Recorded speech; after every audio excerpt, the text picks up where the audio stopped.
Supreme court में जुल्फिकार भुट्टो की फांसी के खिलाफ रेफरेंस पर समाअत 26 फरवरी तक मुलतवी कर देगी। हमारा असल फोकस आईनी पहलू की तरफ है। क्या हम इस पहलू को नजरअंदाज कर सकते हैं कि जुल्फिकार भुट्टो केस के वक्त मुल्क में मार्शल लॉ था, मार्शल लॉ एडमिनिस्ट्रेटर का अपना मफाद था। चीफ जस्टिस के रिमार्क्स। इस केस में असल सवाल ये है कि क्या अदालती कार्रवाई में प्रोसेस दुरुस्त अपनाया गया या नहीं। अब हम कैसे दरवाजा खोल सकते हैं? क्या हम आर्टिकल 186 के तहत अब फैसला कर सकते हैं कि प्रोसेस गलत था? इसी पर बात करने के लिए हमारे साथ मौजूद है हसीब मलिक। समाअत बारे आगाह कीजिएगा।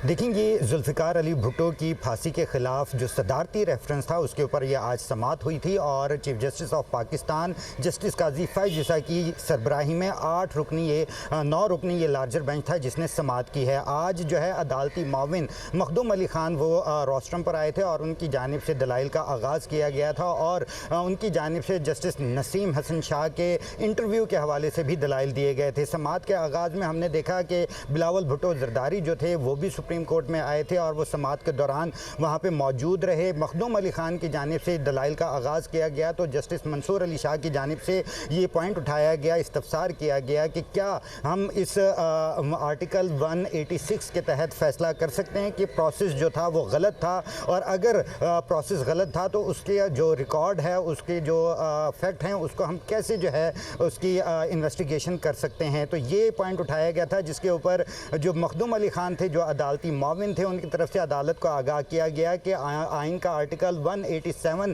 के तहत जो है अदालत फैसला कर सकती है। और उनकी तरफ से chief justice of Pakistan justice Qazi Faez Isa की तरफ से ये इस्तफसार किया गया और पॉइंट उठाया गया कि हमें ये भी मद्देनज़र रखना होगा कि जब ये फैसला सुनाया गया तो उस वक्त मुल्क में मार्शल लॉ था और इसके साथ साथ हमें आइनी पहलुओं को जो है वो देखना है, उसको नज़रअंदाज नहीं करना। तो अदालत ने समाअत के अख्तिताम पर ये भी रिमार्क्स दिए कि जो जुल्फिकार अली भुट्टो के जो लवाहिकीन हैं हम उनको भी सुनेंगे और दीगर जो हसीब ये भी बताइएगा कि समाअत के बाद बिलावल भुट्टो का जो लहजा था वो बड़ा जारहाना था, इस पर क्या कहेंगे आप?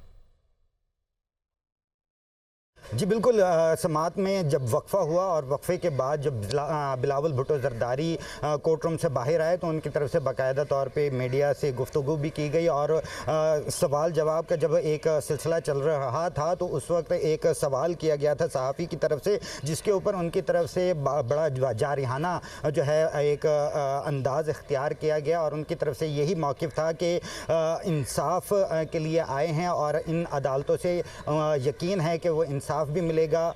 उनकी अपनी वालदा के हवाले से भी उनकी तरफ से जिक्र किया गया कि वालदा आई थी और जो भुट्टो के साथ जुल्फिकार अली भुट्टो को जो फांसी का फैसला सुनाया गया था उनके वालिद ने 2011 के अंदर सदारती रेफरेंस जो दायर किया गया था उसका ही ये एक सिलसिला है जो कड़ी है, जो कि एक काफ़ी तवील अरसे के वक्फे के बाद जो है दोबारा से समाअत का आगाज़ हुआ है। तो आज ये 9 रुकनी लार्जर बेंच था जिसने समाअत की है। Chief justice of Pakistan Malik आप हमें आगाह कर रहे थे।